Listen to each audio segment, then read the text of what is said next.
Speaking of scandals, because I like scandals, the WNBA, or not the WNBA, the NBA debuted this week, tipped off its regular season with two new partners, NBC and Peacock, your future friend coming back to NBC without Marv Albert. And Amazon, and I got to say, I was really fretting about, and I think you and I had these discussions, fretting about the transition away from TNT, a longtime partner who did it so well. It's all the same people. Reggie Miller, he's there. Well, it's all the behind the scenes Report. people too. I mean, it's still Warner Brothers producing it. So yeah, it was the experience didn't feel really different at all. The basketball was good.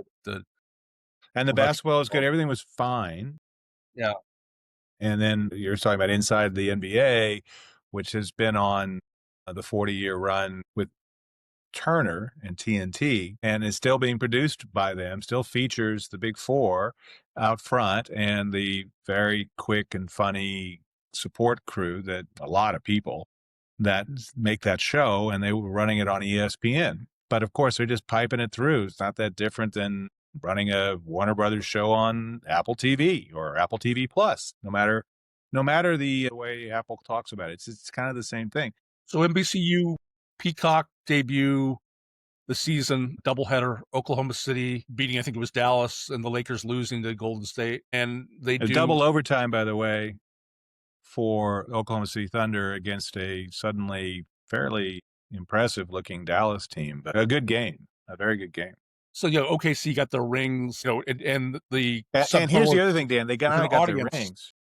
Three of the players passed puberty. Yeah, we've talked about how well they're constructed, but this is a team that is, I think, the second youngest title winner in history, in the league's history. And they also have, in case they have some miracle hole in their roster at midseason, something like 15 first-round draft choices they can trade to fill a hole. So they're doing fine. So Sam Presti, the GM, is a genius, and they end up, NBC does, with the best audience numbers for opening night since 2010, which is impressive. I mean, dating back to a yesteryear of television. Yeah, so YouTube was a few years old. It was real. It's a whole different era of if television. You're the league and your NBCU and your Amazon, you wake up on Friday morning, you got to be over the moon, but you're not, because Kash Patel has announced that we've arrested the Portland Trail Blazers head coach, Chauncey Billups. Is he in the NBA Hall of Fame? I think he is an NBA Hall of Fame member. He was an Olympian.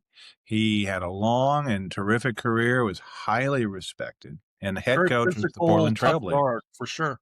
Yeah. And went to the University of Colorado. He was a Buffalo back in the day. Player for the Miami Heat, accused by the Federal Bureau of Investigations of enabling gambling and providing Mafia families with information about games, injury reports, etc. And by the end of the day, you had Stephen A. Smith on there talking about how the NBA's in trouble because Donald Trump's coming after him. His why the league is a woke league, and not only the NBA, but the WNBA, anybody who had sort of a progressive social agenda during the early part of this decade, you're in trouble. Or even the early part of the week. I mean, it may be true Trump's going after him, but this stuff is real stuff. I mean, the fact that 4 of the 5 traditional Italian organized crime families of New York are accused in this stuff tells you how dirty it was. They were using, in these high-stakes card shark games, they were using gee-whiz kind of technology. Billups was kind of the guy to get folks to show up at the games. I mean, these are two different but related scandals. Gambling is something that basically the league, Adam Silver was pretty aggressive at making it happen after the big Supreme Court case opened up the possibility of state level regulation. Now he's trying to close at least a couple of the windows on the barn after the horse has gotten out, if not the full door, by doing things like getting these companies to stop doing prop bets on individual players who are sort of marginal, like the guys on two-way contracts and stuff, which makes sense, but they should probably just ban prop bets completely. But the problem for that is everybody makes too much money. They're not going to let this stuff go. Now, maybe they'll stop doing the ones who are most vulnerable, like a guy like Rozier, journeyman, not real high up, he's vulnerable. There apparently was, I saw this post, some bettor had 2 years ago saying, got some inside information. Rozier is going to end up sick and pull out before, so he doesn't hit hit the under on his thing 2 years Yeah. ago. And the line got pulled. The gambling sites found out about it and pulled it. But 2 years ago, some of this stuff was going. So, and was kind of out there a little bit enough that the gambling sites are like, oh, and because Rozier did all of a sudden have a stomach injury or something right in time, like in the second quarter. So some of this stuff, it's definitely been building for a while. It's not just the NBA. We Yeah, know the NFL, college, and as this is going on, the Steven NHL cuts a gets deal. out the point. Yeah. It is bizarre that the director of the FBI with his good eye was up there announcing the arrest.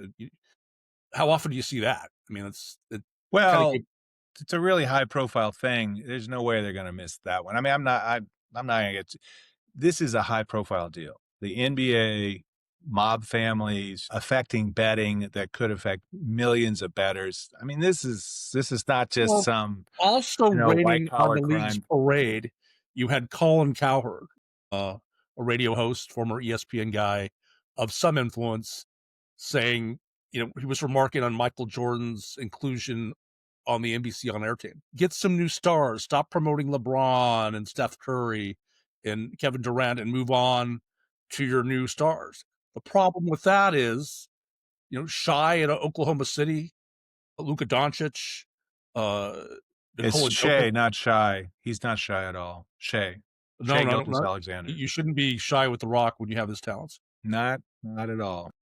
The top 5, 6 players in the league, and this is literally, you can name them off.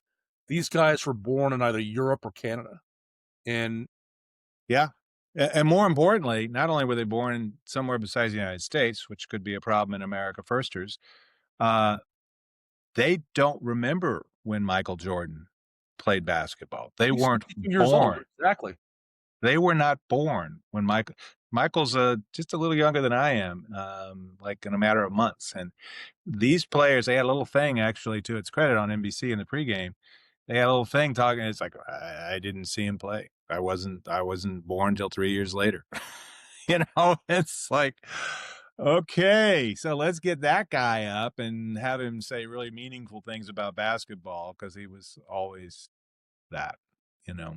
So, but I mean, the league's got a lot to deal with right now, and they've got these new partners, and I think that's going to be fine. I think it'll be interesting to see whether NBC/Peacock drive signups and engagement, which is what they're hoping for.